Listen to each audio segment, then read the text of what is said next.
ఇప్పటి వరకు స్క్రీన్ ప్లేలో ఇద్దరు కంబ్యాక్ హీరోయిన్ స్టోరీస్ చూశారు. మూడో స్టోరీ కూడా అదే. కాకపోతే ఇది పూజా హెగ్డే స్టోరీ. సరైన హిట్ లేక కొంతకాలంగా టాలీవుడ్ కు దూరంగా ఉంటున్న బుట్టబొమ్మకు ఇప్పుడు టీ టోన్ మళ్ళీ రెడ్ కార్పెట్ పరుస్తోంది. వరుస పెట్టి ఆఫర్స్ అందిస్తోంది. అందులో బన్నీ ప్రాజెక్ట్ కూడా ఉంది. పూజా హెగ్డే అంటే స్టార్ యాక్ట్రెస్. ప్రస్తుతం కాలీవుడ్ లో లీడింగ్ లేడీ. తెలుగులో మళ్ళీ బిజీ అవ్వాలని చూస్తోంది. అందుకు తగ్గట్లే టాలీవుడ్ మళ్ళీ బుట్టబొమ్మకు రెడ్ కార్పెట్ పరుస్తోంది. ఇప్పటికే దుల్కర్ సల్మాన్ కొత్తగా నటిస్తున్న తెలుగు చిత్రం శ్రీశ్రీలో కథానాయికగా కనిపించబోతోంది పూజ. మరోవైపు లోకేష్ కనగరాజ్ డైరెక్ట్ చేస్తున్న న్యూ మూవీలో బన్నీకి జోడీగా నటించబోతోందని తెలుస్తోంది. ఇప్పుడు రవితేజ, శ్రీ విష్ణు మల్టీ స్టారర్ లో సైతం పూజా హెగ్డే డేట్స్ కోసం ప్రయత్నాలు జరుగుతున్నాయట. హసిద్ గోలీ డైరెక్ట్ చేయనున్న ఈ చిత్రాన్ని వచ్చే సంక్రాంతి పండక్కి విడుదల చేయాలని ప్లాన్ చేస్తున్నారు.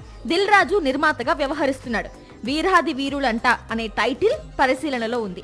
అన్ని కుదిరితే రవితేజ, పూజా హెగ్డే జోడీ ప్రేక్షకులకు కనువిందు చేయనుంది. 2022లో విడుదలైన ఆచార్య తరువాత తెలుగులో పూజా హెగ్డే చిత్రం చేయలేదు. కెరియర్ పీక్ పొజిషన్ లో ఉండగా కొన్ని ఫ్లాప్లతో తెలుగులో బుట్టబొమ్మ స్పీడ్ కు బ్రేక్స్ పడ్డాయి. వన్స్ అల్లు అర్జున్ చిత్రంలో ఛాన్స్ అని తెలియడంతో మళ్ళీ టాలీవుడ్ లో ఆఫర్స్ క్యూ కడుతున్నాయి.